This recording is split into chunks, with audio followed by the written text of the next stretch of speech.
चंद्रबाबू पैसे कमाने के लिए हैदराबाद जाता है। वहाँ एक व्यापार शुरू करने के लिए गहरी सोच में पड़ जाता है। चाय पीने के लिए बाइक पे निकलता है। सर्कल के पास ट्रैफिक पुलिस कुछ लोगों को समझाते रहता है। उसी तरफ जाते हुए चंद्रबाबू को पुलिस पकड़ लेता है। सर क्या हुआ, आपने मुझे क्यों पकड़ा? तुमने हेलमेट नहीं पहना और वो कानून के खिलाफ है, इसीलिए मैंने तुम्हें रोका है। गलती हो गया है सर, इस बार के लिए माफ कर दीजिए। ठीक है, फाइन भर के जाओ। फाइन कितना है सर? 500। उसके बाद चंद्रबाबू चाय पीने के लिए जाता है।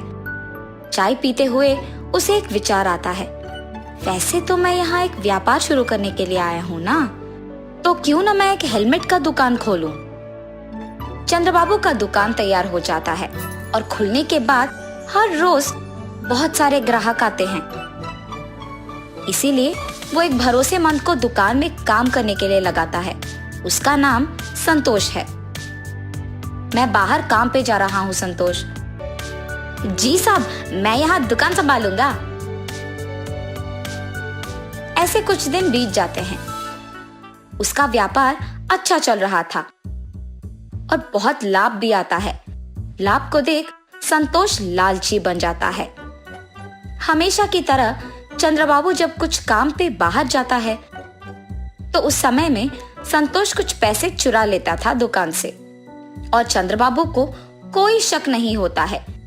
ऐसे ही कुछ दिन गुजर जाते हैं। संतोष, तुम्हारा वेतन कम है ना? जी साहब। ठीक है, अब से तुम्हारा वेतन होगा 10,000 रुपए। बहुत बहुत शुक्रिया साहब। अब से इस दुकान का ख्याल तुम्हें ही रखना होगा, ठीक है? मुझे गांव जाना होगा, वहां कुछ काम है। 10 दिन बाद आऊंगा। जी साहब, आप कहने तक मैं दुकान का बहुत अच्छा ख्याल रखूंगा। चंद्रबाबू के गांव जाने के बाद हर रोज के पैसे में से आधा संतोष ले लेता था।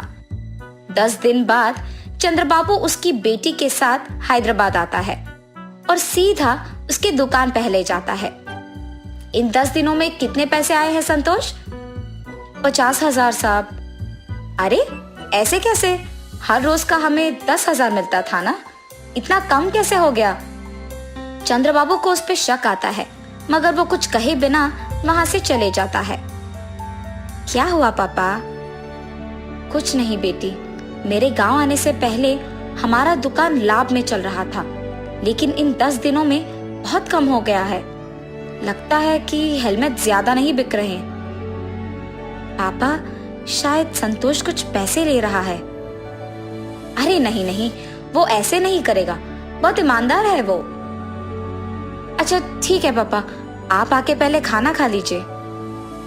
सुबह के समय में दिव्या दुकान को किसी के आने से पहले एक सीसी कैमरा लगवाती है और वहां से चले जाती है।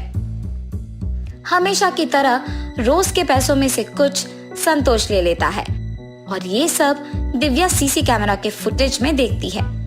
लेकिन सीसी कैमरा के बारे में दिव्या के अलावा और किसी को नहीं पता था। दिव्या उसके पिता को ये सब दिखाती है और चंद्रबाबू को बहुत गुस्सा आता है। संतोष, तुमने मुझे धोखा क्यों दिया? मैंने कुछ नहीं किया साहब। हर रोज दुकान से तुम ही पैसे निकाल रहे हो। अयो नहीं साहब, मैंने नहीं लिया। ये लो सबूत। उसे देख संतोष के मुंह से एक शब्द नहीं निकलता है। मुझसे बहुत बड़ी गलती हो गई है साहब, मुझे माफ कर दीजिए। तुम्हारे भरोसे पे मैंने इस दुकान को छोड़कर अपने गांव गया हूं और तुमने मुझे धोखा दिया। अब तुम्हारा यहाँ कोई जगह नहीं हो सकता है। अगर कोई हम पे भरोसा रखता है तो हमें उनका भरोसा ऐसे नहीं तोड़ना होगा। धोखा देना बुरा है।